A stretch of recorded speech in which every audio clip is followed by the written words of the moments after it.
Everyone's in on the Great Reset. Well, almost everyone. There's one guy who's got the power to do something to stop it, and you know exactly where I'm going.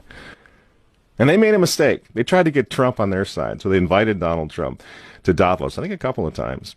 But in January, when Donald Trump, I think, really began to see the beast that he was up against, he went to Davos, to the World Economic Forum, and he stuck a mega finger in their eye.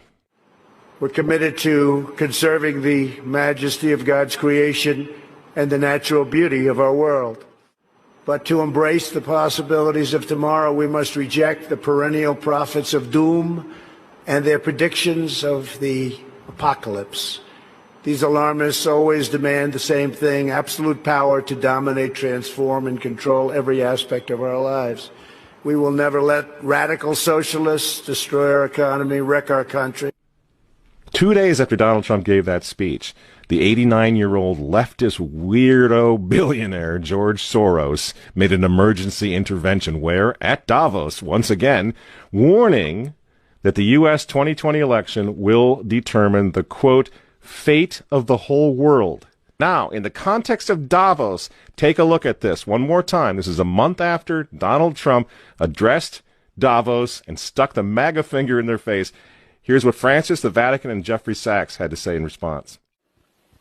And it is a dangerous country right now. It will be absolutely dangerous if Trump wins re-election. Trump wins re-election. Trump wins re-election.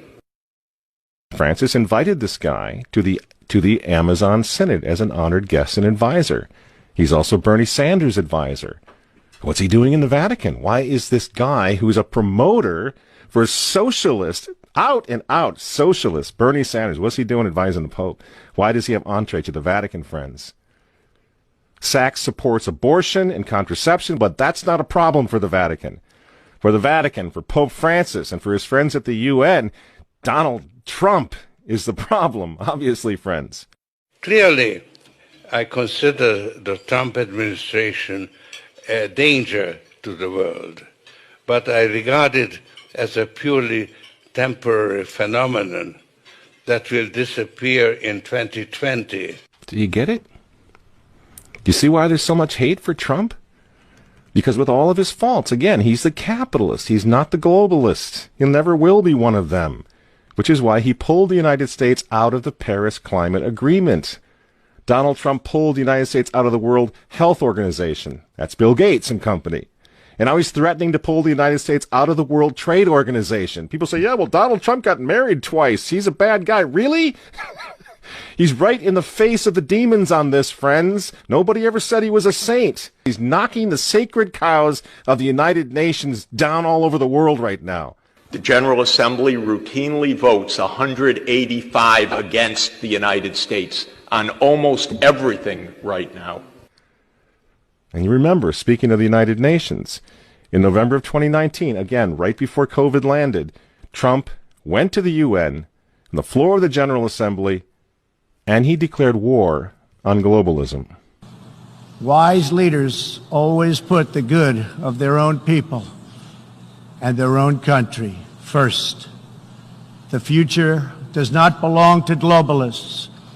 The future belongs to patriots. And shortly after the speech at the UN, Donald Trump delivered, what do you think happened? The coronavirus was unleashed on the world, and Trump's booming U.S. economy went on life support. Do you think that was an accident? So when they tell all of us to stay home, wear your mask so grandma doesn't get sick, please understand what's really going on here.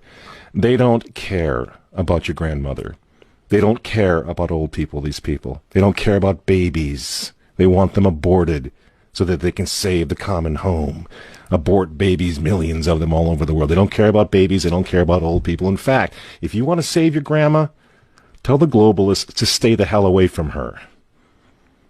You remember how some of them, like Cuomo and characters like this, were running COVID recovering patients through nursing homes? That's how much they care about grandma. And the name of the game now is to bring the United States economy to its knees, get it out of the way, so that everyone will want the Great Reset. Make the new normal so intolerably abnormal that even you and I, maybe, at some point in the near future, will be begging for the vaccines because we'll be driven crazy by that point. Begging for whatever else is going to keep us safe according to our jailers and our handlers and our zookeepers. You see? That's what they want. That's why they keep using this term, new normal. You know what we do to fight back? Go to work.